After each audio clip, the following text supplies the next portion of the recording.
ಜಾತಿ ಗಣತಿ ಸಾಮಾಜಿಕ ಮತ್ತು ಶೈಕ್ಷಣಿಕ ಸಮೀಕ್ಷೆ ಕುರಿತು ಉಪಮುಖ್ಯಮಂತ್ರಿ ಡಿ.ಕೆ. ಶಿವಕುಮಾರ್ ಅವರು ಕೆಲವು ಸಲಹೆಗಳನ್ನು ನೀಡಿದ್ದಾರೆ.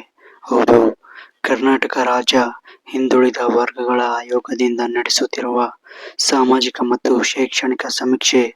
ಇದನ್ನು ಸಾಮಾನ್ಯವಾಗಿ ಜಾತಿ ಗಣತಿ ಎಂದು ಕರೆಯಲಾಗುತ್ತೆ.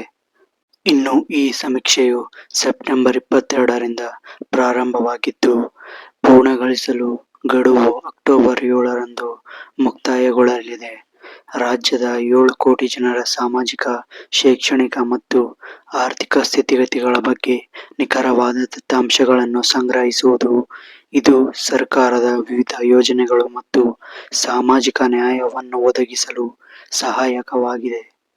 ಗಡುವು ಸಮೀಪಿಸುತ್ತಿದ್ದು, ರಾಜ್ಯಾದ್ಯಂತ ಸಮೀಕ್ಷೆಯು ಇನ್ನೂ ಸಂಪೂರ್ಣವಾಗಿ ಪೂರ್ಣಗೊಂಡಿಲ್ಲ. ಲಭ್ಯವಿರುವ ಮಾಹಿತಿ ಪ್ರಕಾರ ಕೊಪ್ಪಳ ಶೇಕಡ 96.42 ಮತ್ತು ಹಾವೇರಿ ಶೇಕಡ 95.88 ಜಿಲ್ಲೆಗಳು ಗುರಿ ಸಾಧನೆಯಲ್ಲಿ ಮುಂಚೂಣಿಯಲ್ಲಿವೆ. ಸರ್ವರ್ ಸಮಸ್ಯೆಗಳು ಮತ್ತು ಪ್ರಶ್ನೆಗಳ ಬಗ್ಗೆ ಇರುವ ಗೊಂದಲಗಳಿಂದಾಗಿ ಸಮೀಕ್ಷೆಯ ವೇಗ ಕುಂಠಿತಗೊಂಡಿದೆ.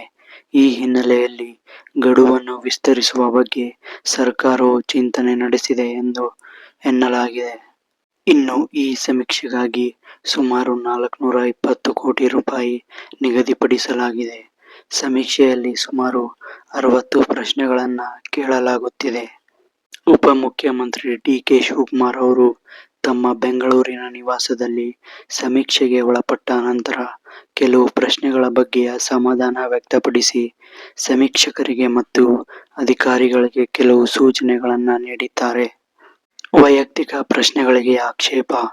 ಸಮೀಕ್ಷೆಯಲ್ಲಿ ನಾಗರಿಕ ವೈಯಕ್ತಿಕ ಸಂಪತ್ತಿಗೆ ಸಂಬಂಧಿಸಿದ ಪ್ರಶ್ನೆಗಳಾದ ಕೋಳಿ, ಕುರಿ, ಮೇಕೆ, ಒಡವೆ, ವಾಷಿಂಗ್ ಮಷಿನ್, ಫ್ರಿಡ್ಜ್, ಎಷ್ಟು ಗಡಿಯಾರಗಳಿವೆ ಇತ್ಯಾದಿ ವಿವರಗಳನ್ನು ಕೇಳಬಾರದು ಎಂದು ಸ್ಪಷ್ಟವಾಗಿ ಸಲಹೆ ನೀಡಿದ್ದಾರೆ.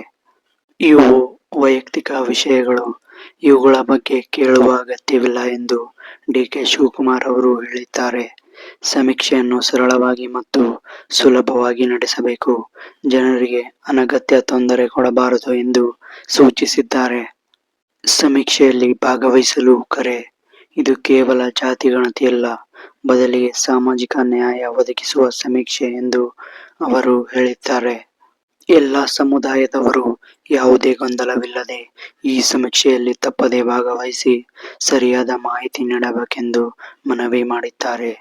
ಯಾವುದೇ ಸಮುದಾಯಕ್ಕೆ ಅನ್ಯಾಯವಾಗದಂತೆ ಎಲ್ಲರನ್ನೂ ವಿಶ್ವಾಸಕ್ಕೆ ತೆಗೆದುಕೊಂಡು ಸಮೀಕ್ಷೆ ನಡೆಸಲಾಗುವುದು ಎಂದು ಭರವಸೆಯನ್ನ ನೀಡಿದ್ದಾರೆ.